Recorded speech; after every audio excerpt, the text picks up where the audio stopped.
everyone! How's it going today? Well, if you're Sean Diddy Combs, things are definitely taking a turn for the worse. The government is coming down hard, and they've just issued another letter. In it, they've implied that Diddy can't be trusted, even calling his behavior erratic. Here's what's being alleged. Authorities reportedly discovered contraband in his cell, and it's not just your average notes. They're saying it might include a cell phone, a notebook, and possibly other illegal electronic devices. Rumors are even swirling about some drugs being involved. Now, I'm not saying it's true, but the MDC, Metropolitan Detention Center, is notorious for contraband being smuggled in, including narcotics, which often show up during drug screenings. But let's break it down. Why does this matter? Things aren't looking great for Diddy. He's facing serious scrutiny, and the prosecution isn't letting up. The government is now demanding answers. Who authorized the raid on his cell? They're claiming it might involve someone from Virginia, and it's raising even more questions. Keep in mind, the MDC has had its share of issues. Contraband, weapons, and drugs are frequently discovered, making this situation even messier. There's a lot going on here, and it seems like things are just heating up. Stay tuned because this story is far from over. Prison raids are nothing new at the MDC. They happen regularly. In fact, since Sean Diddy Combs arrived there, it's reported that 6 raids have already taken place just this year. The authorities are constantly trying to figure out how contraband is getting in, who's responsible,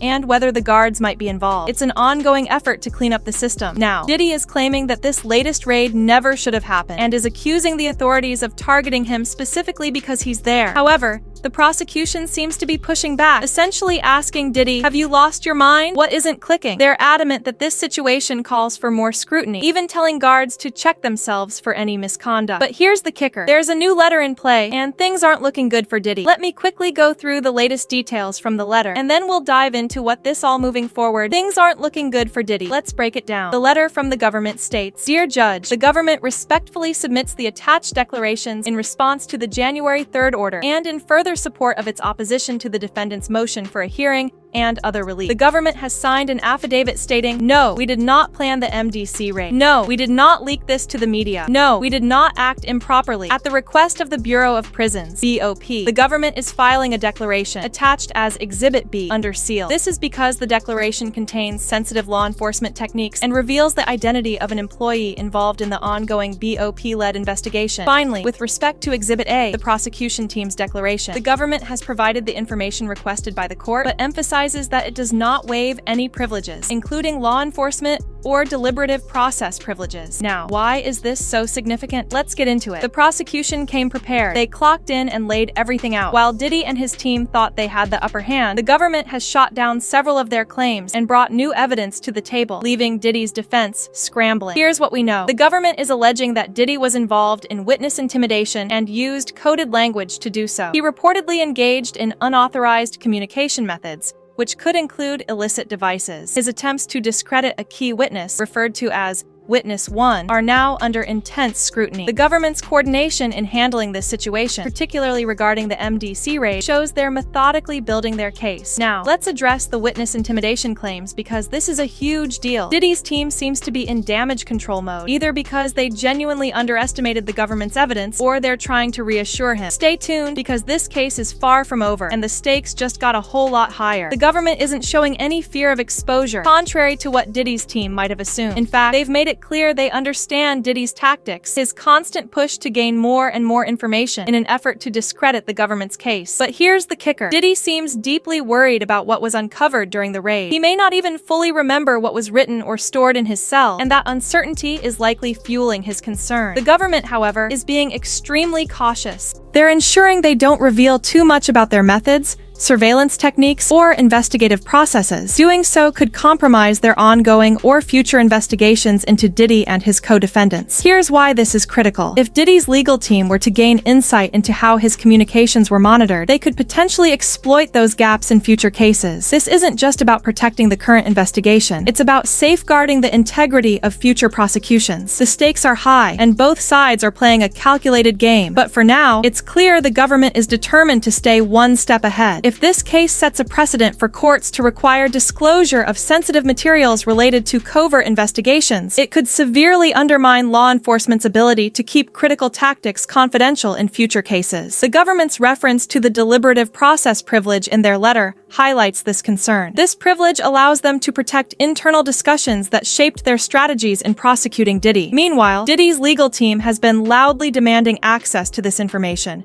essentially arguing, how do you even know we're guilty? But here's the thing, it's not about how they knew. The real question is, are you guilty? That's the nerve of it. This privilege ensures the government can present its case without exposing weaknesses in its reasoning, which Diddy's defense team could exploit to undermine the prosecution. Their defense revolves around challenging how the government knew. But as the prosecution might say, we just knew, and we were right. And then there's Diddy himself, apparently unable to keep a low profile. The guards should probably confiscate his phone again, considering his alleged use of burner phones to communicate non-stop. Every time the government issues a letter, it seems Diddy's burner phone is buzzing, and his team is filing a flurry of chaotic motions. The defense might be working overtime, but the prosecution is holding firm, and the battle continues. Diddy is desperately hoping for a reversal or the chance to challenge this case on appeal. However, by upholding privilege protections, the prosecution is carefully minimizing the likelihood of Diddy's defense team later claiming that disclosures during the trial violated his rights or improperly influenced the case. It's a deliberate strategy to prevent any actions from being used as grounds for appeals or allegations of misconduct. Let's be honest, Diddy's approach seems absurd. He's essentially trying to put the federal government on trial, all while the world is pointing fingers at him. Imagine saying, "How dare you think I'm a sex trafficker," when the charges are detailed right there in the indictment. And why did they even suspect him? Well, maybe it has something to do with an ex-girlfriend named Cassie and her criminal complaint. But Diddy's team wants to challenge everything, even the foundation of the case. This is a sharp courtroom strategy by the prosecution, though. By keeping privileged information protected, they maintain control over what's presented to the court while safeguarding sensitive aspects that could otherwise complicate their case. Now, about that contraband. What did the government find in the Bureau of Prisons suite? Cell phones? Electronic devices? Allegedly, Diddy wasn't just using prisoners' minutes, but also sending texts and emails using a burner phone. If true, this raises big questions about his activities. Of course, at this point, this is speculation, but the allegations are painting a messy picture. It makes sense why the Bureau of Prisons is struggling to figure out exactly who Diddy has been emailing. If emails were sent through the prison's official system, they'd have a full record of every message and its content. But here's the issue. Diddy might not even remember his own notes or plans. Why? Well, there's speculation he could have been on that Tucci that's reportedly circulating around the MDC. And if that's true, it could explain the chaos in his documentation. Reports mention that papers and an address book were seized, allegedly containing plans to discredit witnesses and dig up damaging information on others. This is critical evidence. It points to Diddy's ill intent and misconduct. Now, contraband, like drugs, is a common issue in prison settings. If drugs were found, it would underscore Diddy's disregard for the law and prison regulations, further bolstering the prosecution's case. As for weapons, who knows? I mean, does Diddy look like someone who knows how to use a blicky if things get sticky? Just saying. The bigger picture the government is painting here is clear. Diddy, not them, is the one in possession of contraband intended for harmful purposes, like discrediting witnesses or threatening others. This damages his character and strengthens the prosecution's narrative of him as manipulative, untrustworthy, and more. The government is also being strategic. They're not willing to give Diddy's defense team any room to exploit. Transparency in law enforcement is important, but it's a double-edged sword. Revealing too much could lead to public criticism